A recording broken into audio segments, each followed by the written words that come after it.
ముఖ్యమంత్రి గారే స్వయంగా చెప్పిండ్రు, నేను ఢిల్లీకి పోతే చెప్పులు ఇడతలేరు ఎవరు, ఎందుకంటే నేను చెప్పులు ఎక్కడ ఎత్తుకపోతున్నాను. ఇదంతా ముఖ్యమంత్రి గారికి తెలుసు, తెలియకుంటే ఏం లేదు.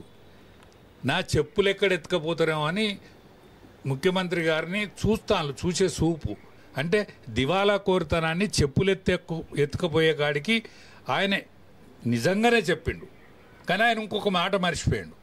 దయచేసి నా తప్పు మన్నించాలే, తెలంగాణ ప్రజానికానికి నేను లెక్కలేనని హామీలు ఇచ్చిన ఈ బడ్జెట్ విషయం తెలియదు, నాకు ఆర్థిక విషయాలు ఏందో తెలియదు, ఈ పార్టీ ఏందో తెలియదు, నేను వేరే పార్టీ నుంచి ఈ పార్టీకి వచ్చిన, ఈ పార్టీని కొనుగోలు చేసి నేను అధ్యక్షుడిని అయినా, పార్టీని కొనుగోలు చేసి మాత్రమే నేను ముఖ్యమంత్రిని అయినా, కేసీఆర్ కోపం మీద కాంగ్రెస్ పార్టీకి ఓట్లు వేస్తే నేను ని తిప్పుకొని ముఖ్యమంత్రి అయినా సుమా నన్ను క్షమించు అని చెప్పాలి తెలంగాణ ప్రజానికానికి.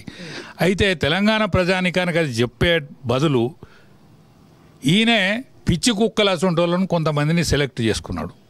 ఈ పిచ్చి కుక్కలు వాగుతాయి, ఈ పిచ్చి కుక్కలను ప్రజలు ఎవ్వరు పట్టించుకుంటలేరు. ఇవాళ యావత్ భారతావని ఒక చూపు పాకిస్తాన్ వారేం జరుగుతుంది, నరేంద్ర మోడీ గారు ఏం చేస్తున్నాడు, ఇవాళ మనం ఏ స్థాయిలు ఉన్నాం, ఇవాళ మన బతుకులు ఏ స్థాయిలు ఉన్నాయి, తెలంగాణ వచ్చింది ఎందుకు, అయినా ఇవాళ దేశం యొక్క దృష్టి టాప్ లెవెల్లో ఆలోచిస్తూ ఉన్నారు. వీళ్ళ దృష్టి కింది లెవెల్లో ఉన్నది, అంటే చెప్పుల కాడు ఉన్నది వీళ్ళ దృష్టి. పిచ్చి కుక్కలు ఒర్రును ఎవరు లెక్క చేయరు. కాంగ్రెస్ పార్టీ ఇప్పటికైనా బుద్ధి తెచ్చుకోవాలి. కాంగ్రెస్ పార్టీకి దేశంలో నూకలు జల్లని రోజులు వచ్చినాయి. ఈ రాష్ట్రంలో అంతకంతకు దిగజారిపోయేటువంటి పరిస్థితులు నిర్మాణం అవుతాయి. కాబట్టి ఇప్పటికైనా వీళ్ళు సోయి తెచ్చుకోవాలి. సోయి తెచ్చుకున్నా మీ పని అవుటే, యావత్ భారతావనిలే మీ పని అయిపోతూ ఉన్నది. ఈ తెలంగాణ ప్రజానీకం చెంపలేసుకుంటా ఉన్నది.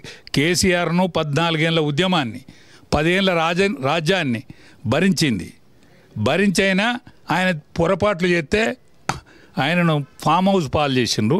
మిమ్మలను చెప్పుల దుకాణంలో పంపుతారా, లేకపోతే ఇంకేదైనా కిరాణా షాపు చూసుకుంటారా, ఇది మీరు ఆలోచించుకోవాలి కాంగ్రెస్ పార్టీ.